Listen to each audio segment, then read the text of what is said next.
Hello, BookTube. It's Thursday, and I'm here with a tag that Steve Donoghue tagged me in. It's called. I have to use my phone here to look at the questions. I did not write it down. The Skyrim Book Tag. Steve explained that Skyrim is a video game, and fine. I not interested. I'm not interested in even looking it up because I have no interest in video games. But the questions are interesting. And while he was going through and answering the questions, I was thinking, boy, that's going to be difficult. And I was sort of thinking, I hope he doesn't tag me in on this, because I was thinking, I can't think of any. What popped into my mind initially was going, well, does that really fit? Is that a good enough answer? But I thought about it all day today at work because it's been a horrible week at work, and just something to get my mind on something else. And I couldn't really think of anything. I did little searches, and some of the stuff that came up was like, no, I'm not happy with those answers. With those examples. So I went back to what popped into my mind initially, and we'll go with that and see where it goes. First question is, what character do you think would be capable of anything?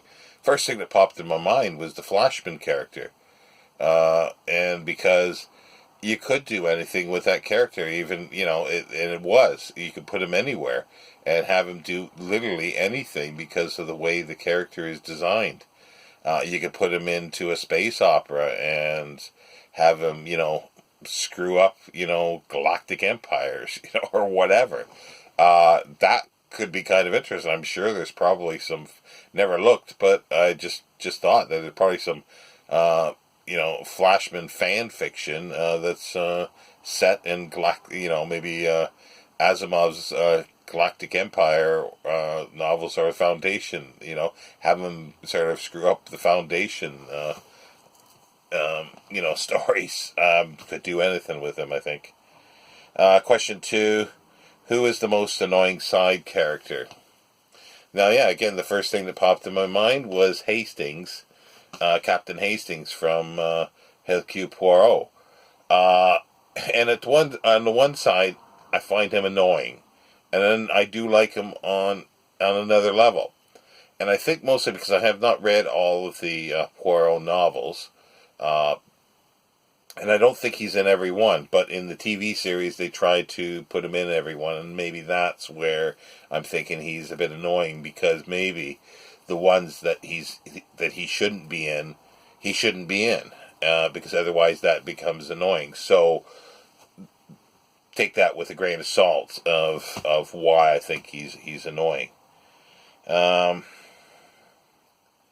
Number 3, what is a delectable food from a book you'd like to eat?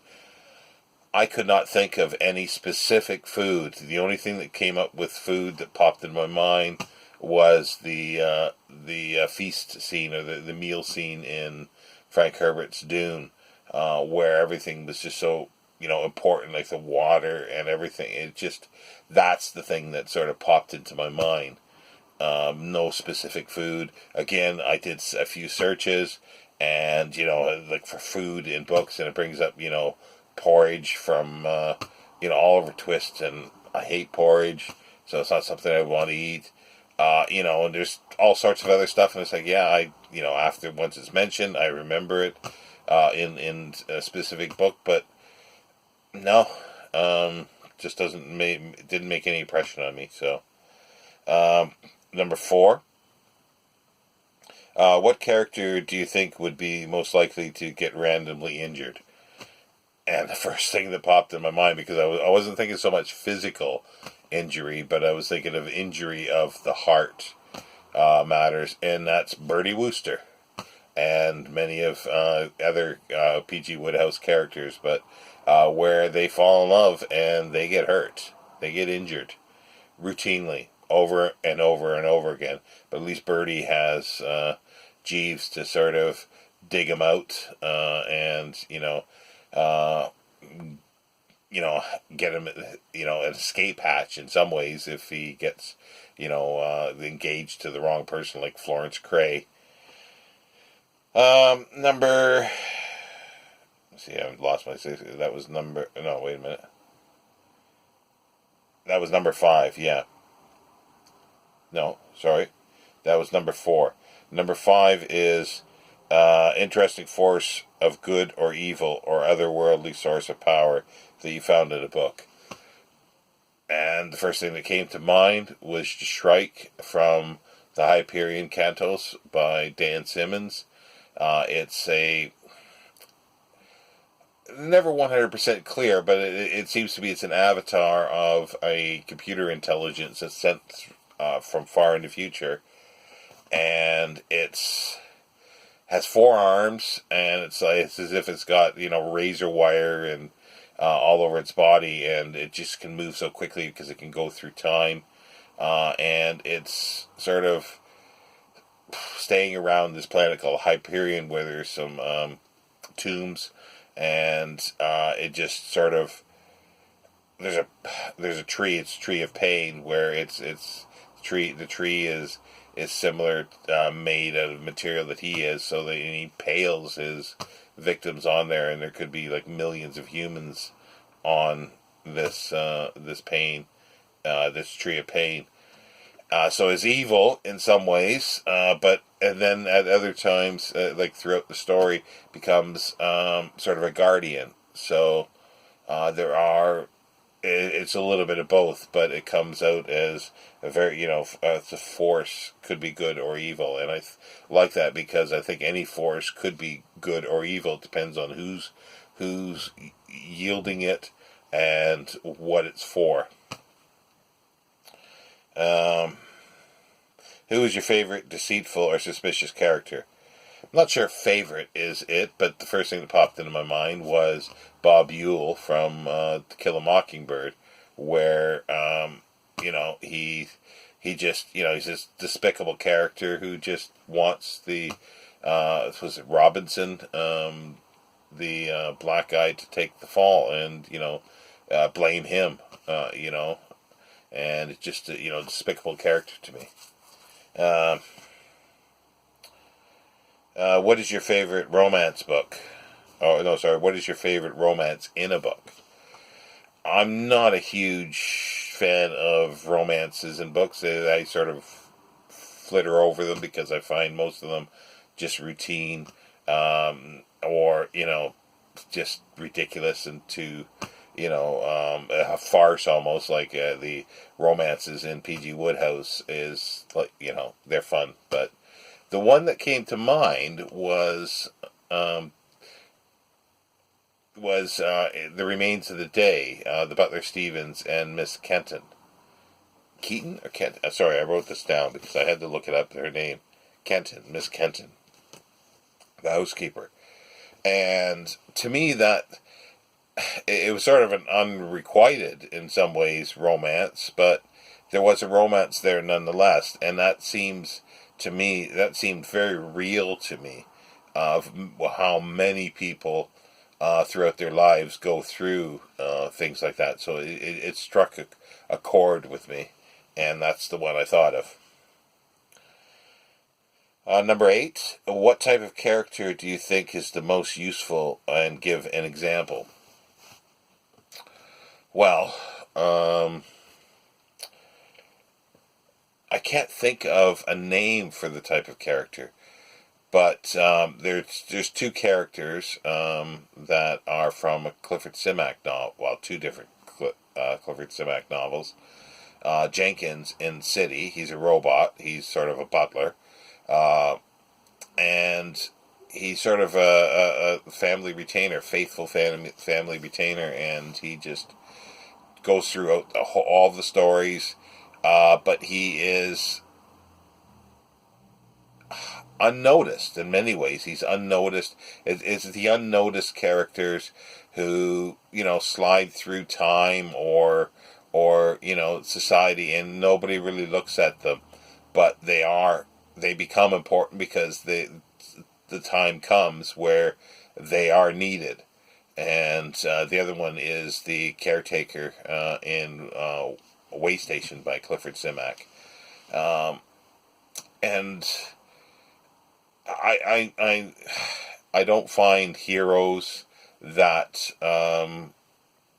great in stories or anything else, or great romantic figures or anything like that. Those aren't the ones. It's these type of characters, and there's many of them throughout literature who just sort of they're there, but the world that you're reading about don't really notice them, but they are there and they are important.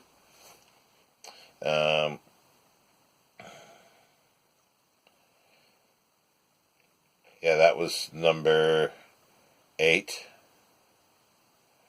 Number 9 is, what is your favorite fantasy or sci-fi race? Well, I'm not a fan so much of fantasy, and I won't do sci-fi, but I will do science fiction. Now that may get a few people scratching their heads.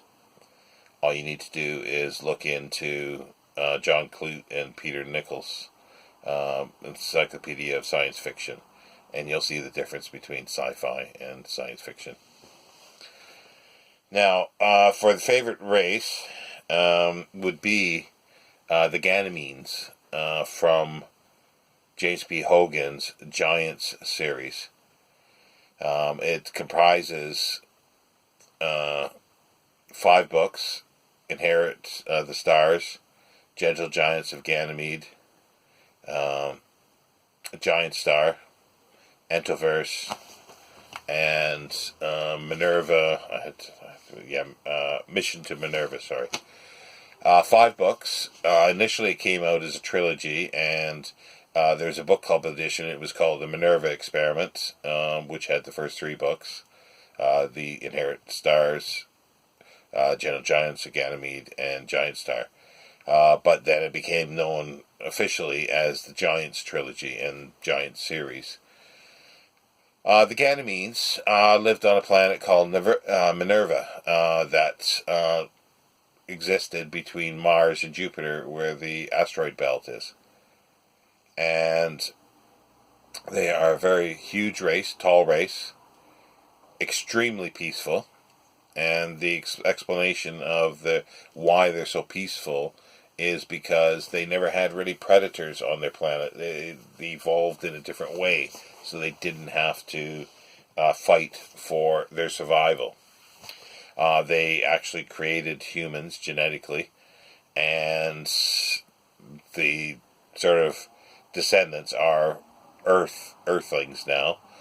There's a big storyline that it's interesting, goes through, and it's a bit convoluted, and there's still the other descendants in a different part of the galaxy as well, but they destroyed the planet Minerva, and then they came to live on Earth, and there's basically 2 factions. But anyway, it's just a fascinating story, and I do love James P. Hogan's writing and his fiction. I don't see much of it around anymore. I have to check. I don't even know if any of it's in print. As far as I know, I've read everything he has done, but he passed away, I think, about a decade ago or within the last 10 years. There might be some of his last books that I have not read, but I do want to get, there's a lot of science fiction that I've decided that I'd like to reread again, but I'm just difficulty finding it because most of it's not in print anymore. Most of it is Golden Age or pre-Golden Age science fiction. And there were a few writers that sort of went beyond that survived, like Asimov, that I enjoyed, Simak, and James P. Hogan sort of started later, and Dan Simmons. But anyway, so that's my favorite science fiction race. What is a surprisingly funny or unexpected thing you found in a book? Not unlike Steve Donoghue, I've found practically everything in a book. I have found a sandwich I found desiccated meat products. I found flowers. I found letters, photographs, money, postcards, even underwear and larger books. Just, yeah, anything that you can think of that somebody could slip into a book, I have found it. I suppose the most interesting thing was a postcard that I found here, and I should still have it somewhere. It was, I can't remember the book that it was in, but the message on it was very strange, because you read it, and it's as if it's a liaison between a married woman and a man. It's a man writing to her, I think after some meeting, but the language and the way it's written, it is very suggestive of something else that has happened, and it is clearly to a Mrs. So I suppose that would be the most interesting one. And apparently, with postcards, there were little secret ways of saying things with postcards, including even how the stamp was put on the postcard, which would mean something.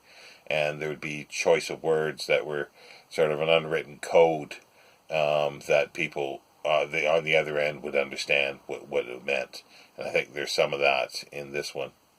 But no, that's the was a Skyrim Book Tag, and as I say, it was interesting. It was challenging in some ways, because I was really trying to find more erudite or, literary, I suppose, examples, but I just went with the ones that initially popped into my head for the most part. But anyway, this has gone on too long. It's 18 minutes almost. So have a good evening, BookTube, and I will see you next time.